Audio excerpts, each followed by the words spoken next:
Thank you so much, Daniela, and thanks to everyone for joining this afternoon. My name is Olubukola Olatosi. I'm a first-year PhD student at the Department of Oral Biology, University of Manitoba, under the supervision of Dr. Robert Schroer. I would like to thank Healthy Smile, Happy Child for giving me the opportunity to share my experience and the strategies used to promote early childhood oral health in the Nigerian population.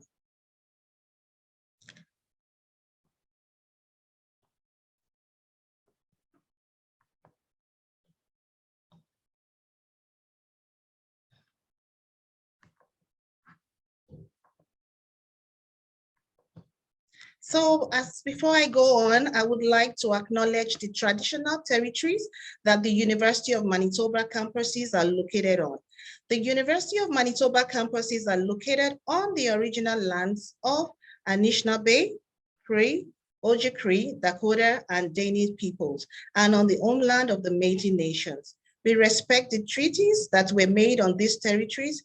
We acknowledge the harms and mistakes of the past, and we dedicate ourselves to move forward in partnership with Indigenous communities in a spirit of reconciliation and collaboration. And so I would like to give a brief background of where I come from and my training and some oral health conditions that we see and manage in children in the Nigerian population. Staniela has said, yes, I'm from Nigeria, which is located in West Africa, and we have a population of over 200 million people and over 250 ethnic groups and 500 distinguished languages, of which I speak Yoruba, and I will be sharing my experience from Lagos, Nigeria, which is located here, and Nigeria has 36 states. So the experience and the strategies used to promote early childhood oral health does not differ from those that are used in other parts of the country. And so in Nigeria, we have a population of children 0 to 15 years of 91 million children below the age of 15 years. And 92, currently we have 92 practicing pediatric dentists, which includes 37 attendings and 55 resident doctors under the umbrella of the Nigerian Association of Pediatric Dentistry. And that gives us a ratio of 1 pediatric dentist to about 1 million children below the age of 15 years. That shows a shortage of manpower and the need for more collaboration with non-dental healthcare providers to continue to promote the oral health of the Nigerian child.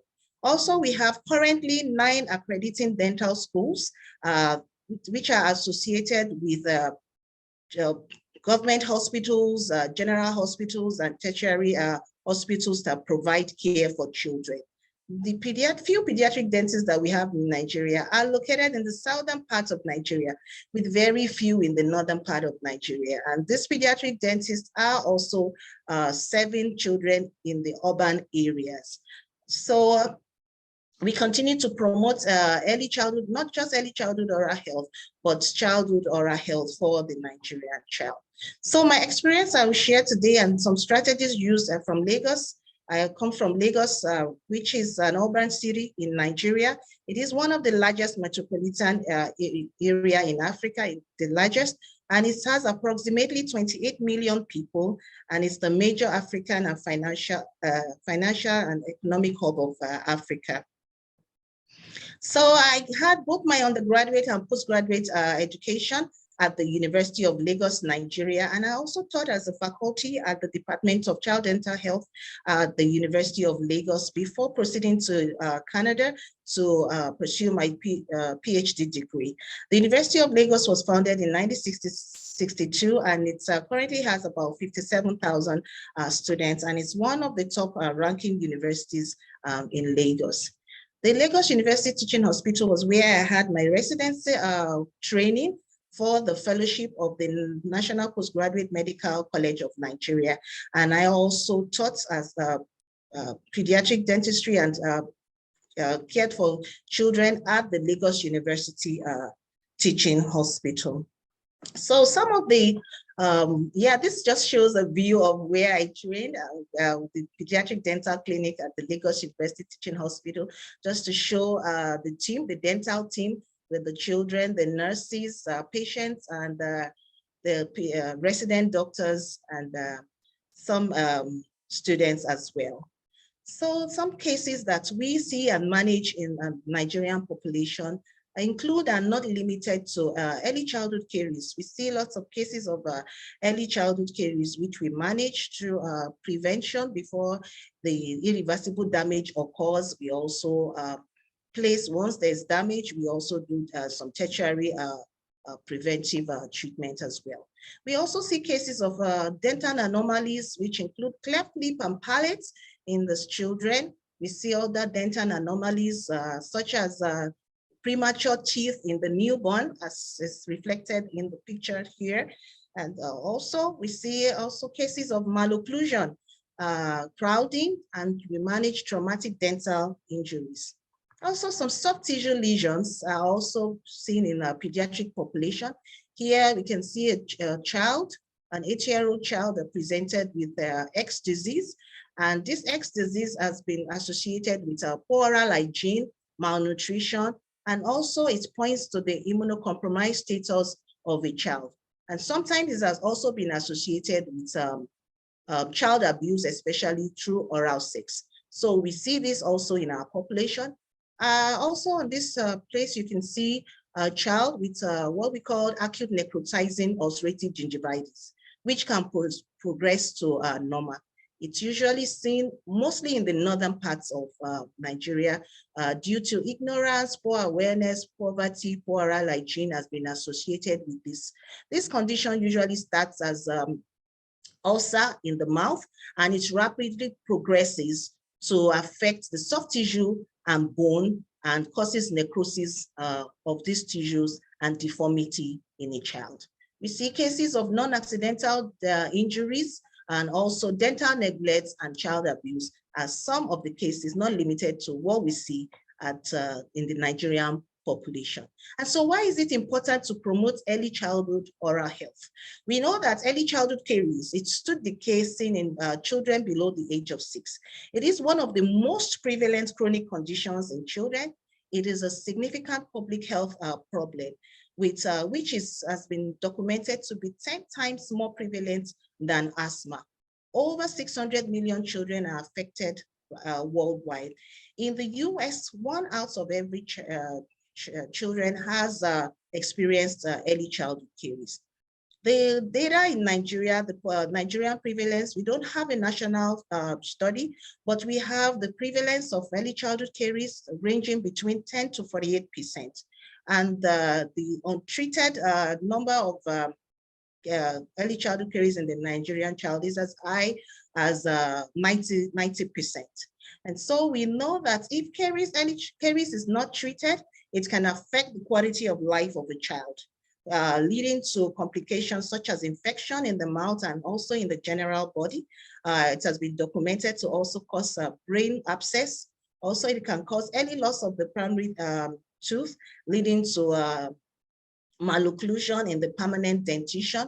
We know that malnutrition also can occur if a child is not eating as a result of pain, and many other factors that can affect the quality of life.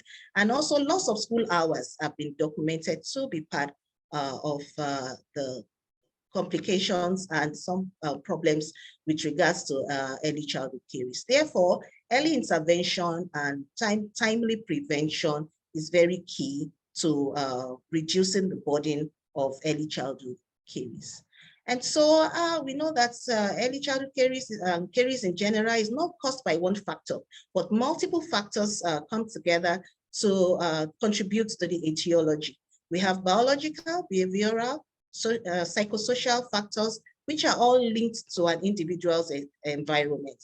These factors include cardiogenic bacteria, especially strep mutans, as we see here, diets that is high in sugar, frequency of consumption of this sugar, and susceptible teeth all play a role, such as enamel hypoplasia. And the risk factors, risk indicators associated with early childhood caries include poor oral hygiene practices, frequent between meal snacks, poor maternal attitude towards oral health, low educational status of mother, poor socioeconomic status, chronic illness, or special health, or children with special health care needs, poor breastfeeding habits and bottle feeding habits, especially at night, and the frequent use of sweetening medications all contribute to risk factors for early childhood caries. In a study carried out in Lagos, Nigeria, to determine the prevalence of early childhood caries and its associated risk factors among children in Lagos, Nigeria, a total of 302 children were studied, and the prevalence of early childhood caries was 21% in this population. And the risk factors that we documented in this study included nighttime bottle feeding, nighttime breastfeeding greater than 31 months, poor tooth cleaning methods. In our study, most mothers used salt water, glycerin to clean their children's mouth, and poor maternal oral health literacy, poor oral hygiene, consumption of sugar snacks, all that documented risk factors that have been associated with early childhood caries. And so today I will be sharing some simple strategies that have been used to promote early childhood oral health and also childhood oral health in the Nigerian population. And we start with maternal education, increase in awareness of maternal oral health and infant oral health, the use of school-based oral health program, collaboration with non-dental healthcare providers through the social media, through community-based programs, inclusion of early childhood oral health training in the undergraduate dental curriculum, and through knowledge translation, through policy formation and publication of early childhood oral health research in peer-reviewed journals. So the first strategy that we're talking about today is promoting early childhood oral health through maternal education. In Nigeria, the knowledge of early childhood, the awareness is gradually increasing amongst mothers. In one of our studies, it showed that most of the mothers obtained their oral health information through other mothers, grandparents, and families. And we know that some of this information passed from mother to mother and parents may not be scientific. So it's important that evidence-based oral health education is passed to the mothers, especially at antenatal clinics, well baby clinics, and immunization clinics. So we also collaborate with non-dental primary healthcare providers in these clinics, especially in the antenatal clinics, to provide oral health education to these mothers. We also promote the establishment of the age 1 dental visit and the establishment of the dental home by age 1. Some of the information that we give to the mothers during this oral health awareness is that it's safe during pregnancy to visit the dentist. We try to take out the misconception that pregnant women cannot visit the dentist. And we know that during pregnancy, when these mothers visit the dentist, they get information concerning their own oral health and that of their unborn children. And also, if they have dental caries, they have the opportunity to have it treated and to reduce the bacterial load in the mouth, therefore reducing the early acquisition and transmission of strep mutans bacteria to their babies when they are born. We also let the mothers know what to eat and to avoid self-prescribed drugs, that certain drugs and certain medications can affect the development of the dentition of their children. And some medications also can cause tooth discoloration. So we let them know also about cravings when they are craving during pregnancy, what to avoid and what can cause tooth decay, and what to expect as soon as their babies are born. If the child is born with dental anomalies, what to do and how to get referral and help when they have such conditions. So these are some of the, not limited to, but some of the information that we pass to the mothers, the antenatal clinic, well baby clinics, and immunization clinics. One of our studies where we determined, looked at the age and reasons for first dental visit among children in Lagos, Nigeria. This study was carried out among 1,551 children. And we reported that the mean age of first dental visit in the population that we studied was 7 years, which is a far cry from the recommended age 1, first dental visit of at age 1 by the American Academy of Pediatric Dentistry. Less than 1% of children had their first dental visit by the first year. And those children who visited by age 1 did so as a result of dental anomalies, which I mentioned earlier, such as premature tooth eruption and some soft tissue lesions like eruption cyst. In this population, about 80% of the children visited the dentist as a result of curative purposes where irreversible damage has already occurred, rather than preventive and routine dental check. And the most prevalent reason for seeing the dentist was as a result of pain, followed by trauma. So we carried out another study in Nigeria to determine the maternal knowledge, dental utilization, and oral hygiene practices of preschool children in Lagos, Nigeria. In our study, a greater proportion, 78% of the mothers knew that tooth decay was preventable, but very few of them knew that a child's mouth without eruption of teeth should be cleaned and what to use to clean the child's mouth. And about 50% of the mothers thought that there was no need to take care of baby teeth because they will eventually fall off. And we know that baby teeth are important for speech, for nutrition, and they serve other functions even for speech for a child. So the predictors of good knowledge of child oral health and hygiene among this study group was maternal education, maternal occupation, and good maternal oral hygiene practice. This same study, we saw that the utilization of dental service was poor. Just 78% of the mothers had never visited the dentist or taken their children to the dentist. And those who visited the dentist did so as a result of tooth decay. And when we asked them for reasons for not visiting the dentist, 61% of them said there was no need and they had no tooth decay. And when we asked if these children if they had children who had experienced dental caries, 37% of the mothers said yes. And when we asked them what they used for treating their child's tooth decay or toothache, 52% of the mothers said they used self-prescribed medication, while 21% of them used local remedies. And so in this picture, I'm showing us some of the traditional remedies used by mothers for treating caries and other dental conditions in their children.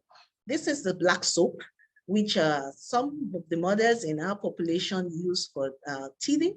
They use the soap to bathe their children when they are teething and for some other dental conditions. This is a wristband also that the mothers give to their children when they are teething, maybe to ask them to relieve, for the children to bite on when they feel like biting on things. And also these are herbs and tree barks that are used to treat dental caries and other dental conditions in our population.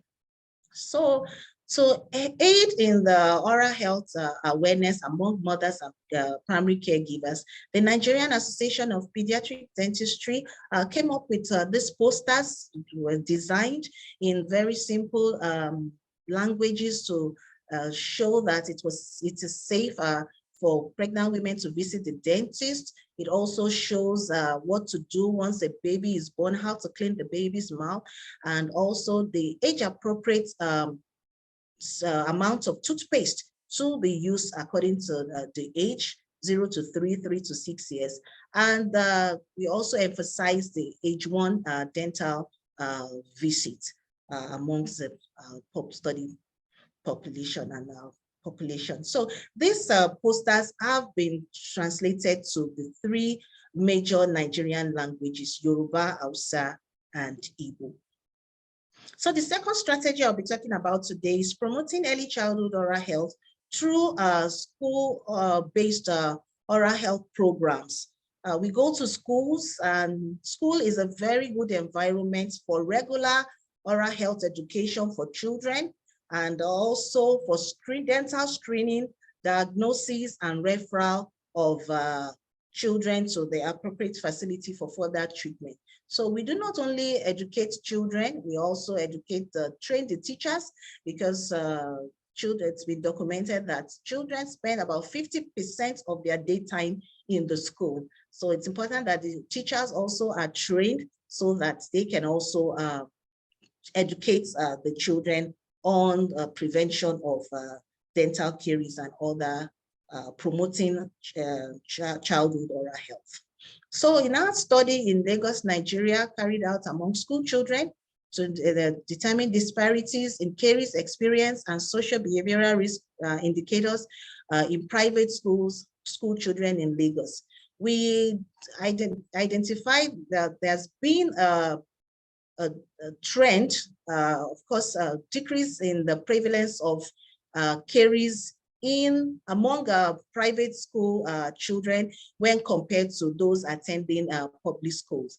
In the early 80s, children who attended private school, also known to be in the higher socioeconomic group, had higher prevalence of caries. But after about 3 decades now, we see that there has been a change over the past 3 decades, that children who attend private schools, the prevalence of caries has reduced compared to those attending public school. And this can be as a result, maybe as a result of increased access to knowledge through the use of internet by the children, by their parents, or by the teachers. And in this study also, we saw that the prevalence of caries was 16%, and the risk indicators were being female, not having a previous dental history, and the non-use of fluoride. So we also come up with educational posters for use in school-based programs. And these posters are very easy, simple, and distributed throughout schools in Lagos and in other parts of Nigeria. And so it just tells, more emphasizes that lay emphasis that children should brush their teeth in the morning and at night, last thing at night, with regular dental visits, and to avoid caries causing snacks.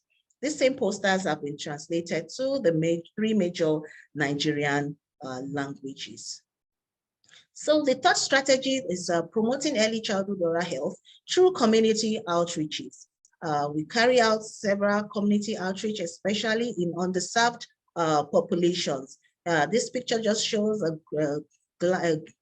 a picture of oral health education being given to mothers. These mothers, some of them have never heard that dentists.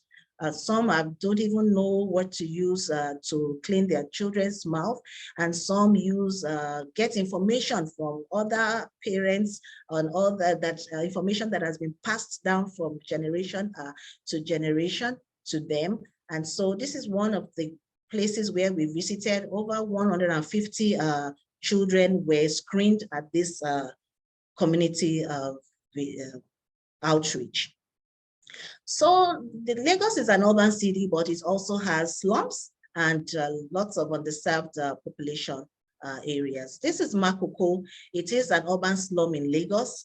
The population here have limited or no access to dental services. So sometimes we have to travel by boat to reach these communities and to be able to screen them and give them oral health education, and also to look at their children and refer them to dental clinics. So this is Makoko. We traveled by boat to the land. This is the town hall, and the session demonstrating how to brush to the children. So this is another community in Lagos, Nigeria, where we also carry out oral community-based oral health promotion. So the community leaders and knowledge keepers are very important, and they play a vital role in promoting childhood or oral health. These leaders help us to sensitize the communities before we come to the communities, and they also help with language translation. They let us know some of the local remedies and materials that are used for oral hygiene and treatment of children's oral health problems. They are also key to letting us know the appropriate time to come to the communities. And so in some communities, they use traditional tooth cleaning sticks, which we call chewing sticks. Some of these communities do not have access to toothbrushes or toothpaste. And some research that have taken place in Nigeria, for instance, the one carried out by Aderioko in 1999 showed that chewing sticks or cleaning sticks also have good effects in oral on the gingival health and oral hygiene of children.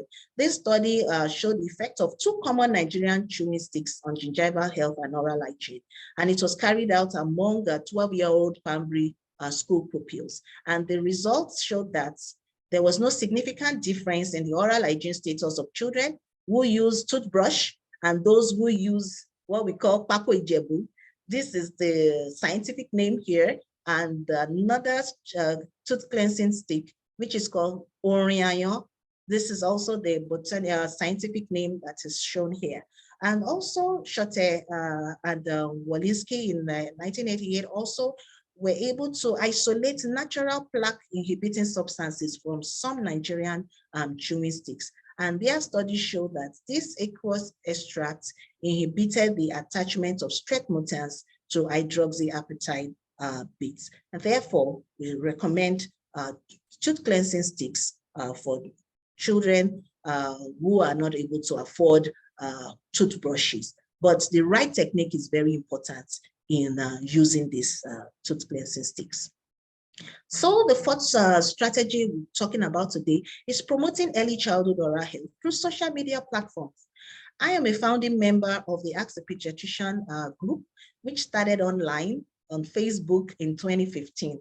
And the aim of this online group was to promote good oral health and to reduce child mortality and morbidity due to ignorance and poverty. So what we do is to educate mothers online through Facebook, Instagram, Telegram, YouTube, and also we provide evidence-based health education to these mothers. We also give free dental health outreaches, especially to indigent children in underserved communities. So as of today, if you check online, we have over 712,000 followers, and we have educated over 500,000 mothers and done our community outreach to over 150,000 children in Lagos. So on this platform, we have Parents Ground Round, where we discuss topics related to mothers and their children. And here we have a topic, halitosis, which we also know as mouth odor. We also put videos to demonstrate proper oral hygiene techniques for the mothers.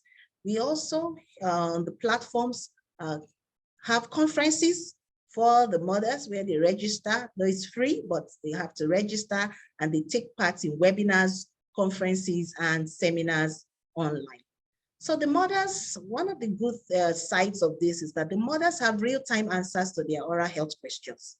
They don't have to wait to come to the dental clinic before they have answers to their question. For instance, if we look here, we can see one of the mothers was asking, is this a baby tooth? A baby's tooth was completely knocked out, and she was asking if this was a baby tooth and if it will eventually grow in. And so if we look at this as dentists and as primary caregivers, we know that they manage first aid management of completely knockout tooth is very important to the prognosis of the tooth if it has to be reimplanted. So if this mother holding this tooth on her bare palm, we definitely know that she has poor knowledge of first aid management of the tooth, because we know that if this is a permanent tooth, this tooth can actually be replanted depending on what is done immediately. If this tooth is placed in a medium, like milk, and is taken to the dentist on time, then this tooth can be replanted into the socket, and the prognosis will be better if the mothers have the knowledge. So we let them know some of this. And then also, this is another mother asking, my daughter developed double teeth. Is this normal? The child is 8 years old. So we know that this is not double teeth. And this platform has helped us to know some of the terminologies that the mothers use when to describe their children's oral health conditions. And we are compiling some of these terminologies, we're putting them together. We know that as dentists, what we call double teeth is dental anomaly, twinning, germination, fusion. But the mothers use this word a lot, double teeth, to describe their children's retained primary teeth, because we know these teeth are baby primary teeth, and the other ones at the back are permanent teeth. These primary teeth have refused to fall out, and they are retained. So we give them the right information, and we often tell them to still visit their dentist or nearby hospital. This picture is a very common one. It's a picture of eruption cyst in a child, and these mothers show this a lot. And some of the mothers, what they practice is they kind of try to pierce the cyst with sharp objects, and we let them know that you don't do this. You have to take the child to the dentist for further management, because piercing it or can lead to further complications. So in a study that we carried out to determine the awareness and preferred mode of getting information on first aid management of avulsed teeth, that is completely knocked out teeth, among mothers in Lagos, with just 21% of them agree that they have received any formal information on first aid management of dental trauma in their children. And when we asked them, what means would you like to receive training and information regarding your child's oral health and information for managing completely knocked out tooth? To our surprise, we saw that 50% of the mothers prefer to receive their information through social media platforms, while only 9.1% of the mothers prefer to receive their information from the dental clinic. And so this shows us that the social media platform is a very good place to create awareness, to increase awareness on early childhood oral health. So fifth strategy we're talking about today is collaboration with non-dental primary caregivers. Non-dental primary caregivers are very key. We know that it's been documented in literature that most children will have visited their pediatricians, pediatricians, nutritionists, dietitians, nurses by the age of 3 before they visit the dentist. And so the American Academy of Pediatric Dentistry has recommended that there should be collaboration with non-dental primary caregivers to ensure that infants and toddlers have access to dental screening, counseling, and even providing them with simple preventive procedures such as fluoride varnish application. And so in one of our studies that we carried out in Lagos, Nigeria, to determine prevention of dental caries, knowledge, practice, and opinion of pediatricians in Lagos. Not just about 59% of the pediatricians had good knowledge of the etiology of early childhood caries, while only 30% routinely examine children for caries, and 18% of them routinely recommend the age 1 dental visit. But most of the pediatricians agree that infant oral health should be part of the routine well baby care.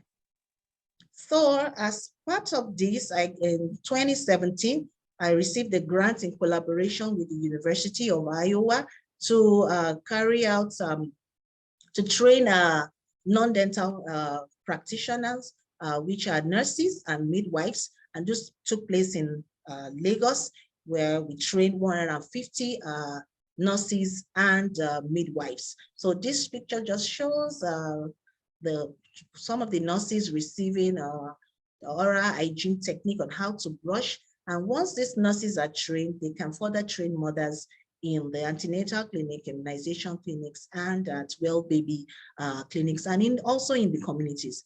These nurses are also receiving hands-on training on application of fluoride. So as part of this grants, we developed the brochure, which is used by the non-dental primary caregivers to train mothers and primary care givers. This the brochure, and it was titled Early Start Smiling, Lasting Smiles. So this brochure contains information on prevention of tooth decay, how to good oral hygiene practice, how to detect signs of caries, especially in the early formation, and also signs of teething, what to do when a child is teething, what not to do, and what to do during pregnancy. So in this training, we also carried out a study. Before the training started, we had the baseline survey. We looked at the knowledge of these nurses on oral hygiene for children, teething, signs of teething and what to do, first aid management of traumatic dental injuries, caries prevention, etiology, and also oral habits. So at baseline, we can see that the knowledge of the nurses on childhood caries and early childhood caries, oral hygiene practice, it was lowest when we talk about trauma and oral habits.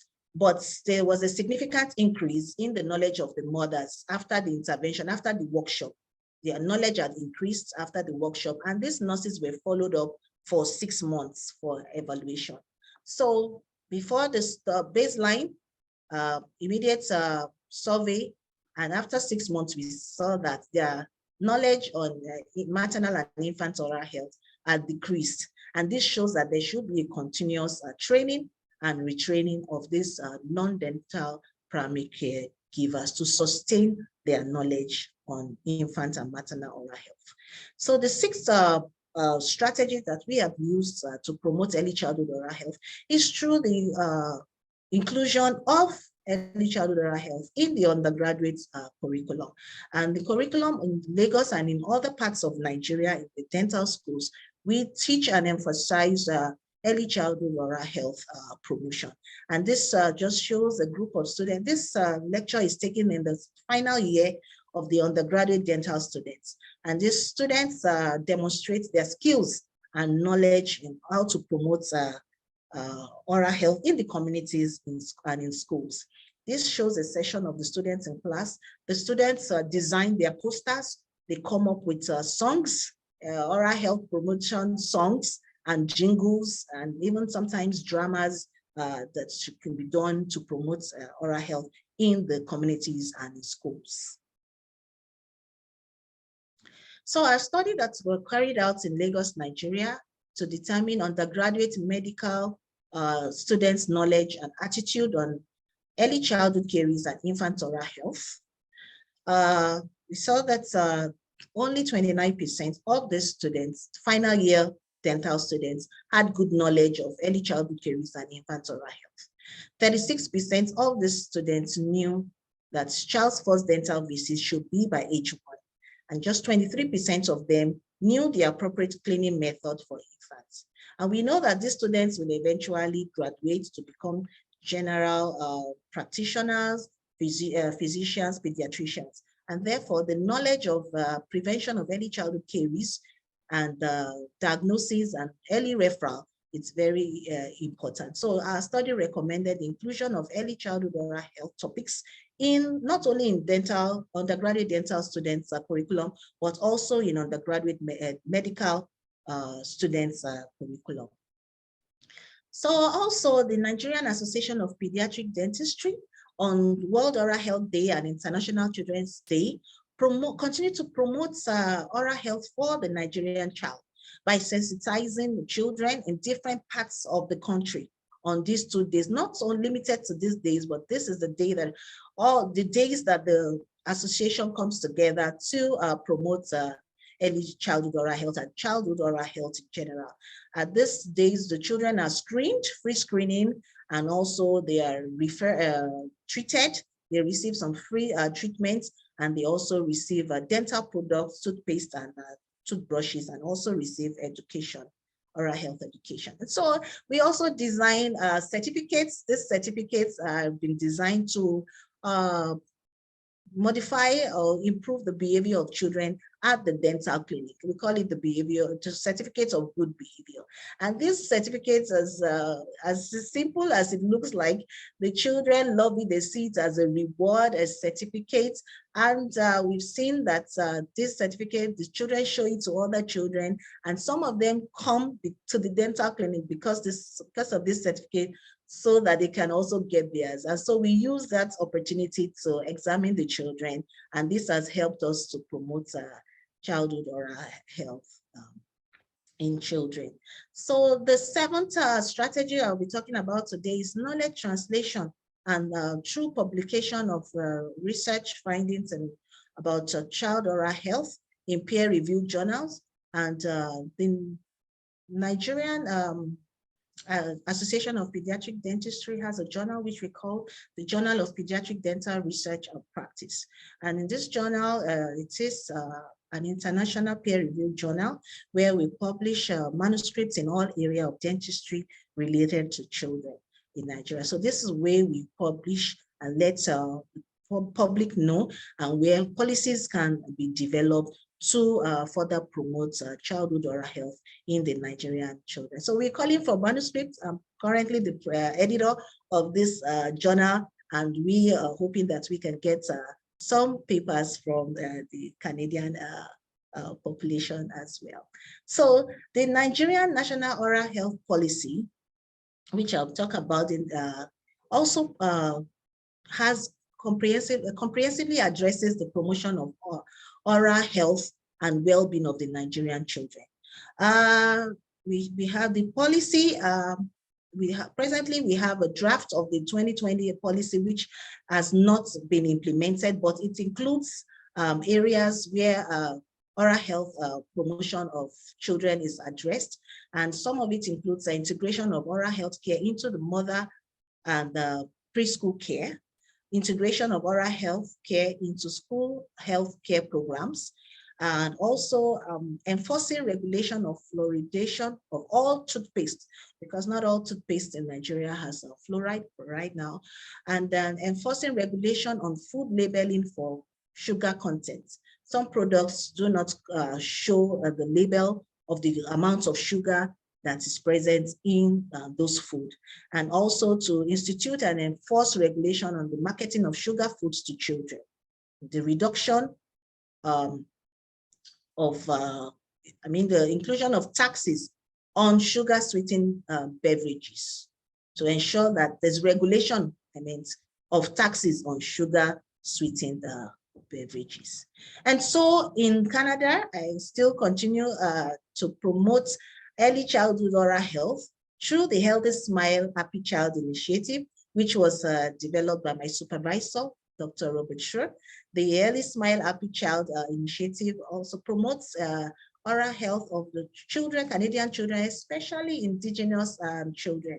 We go to communities, raise awareness, oral health awareness. We answer questions, give out free toothbrushes and toothpaste. We also go to schools and places where we are invited to.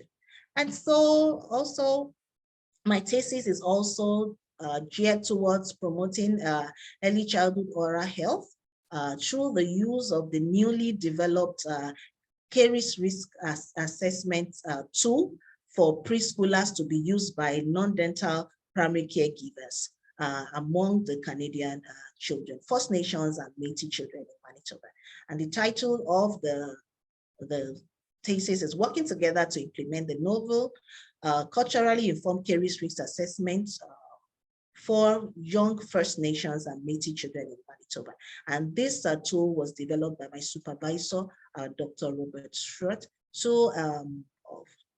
aid early access to dental care through early risk assessments of children, especially indigenous children. And so in conclusion, the promotion of early childhood oral health in Nigeria has been significantly challenged by the limited number of pediatric dental practitioners. However, innovative strategies like oral health education of primary caregivers, use of effective social media platforms, and collaboration with non-dental healthcare providers have been increasingly deployed towards ensuring increased awareness and a significant reduction of the incidence of childhood oral health diseases in Nigeria. So I would like to acknowledge everyone who has supported this presentation. First, I would like to say thank you to Healthy Smile, Happy Child. I would like to thank my supervisor, Dr. Robert Shirt, for his support and his training and supervision and mentoring.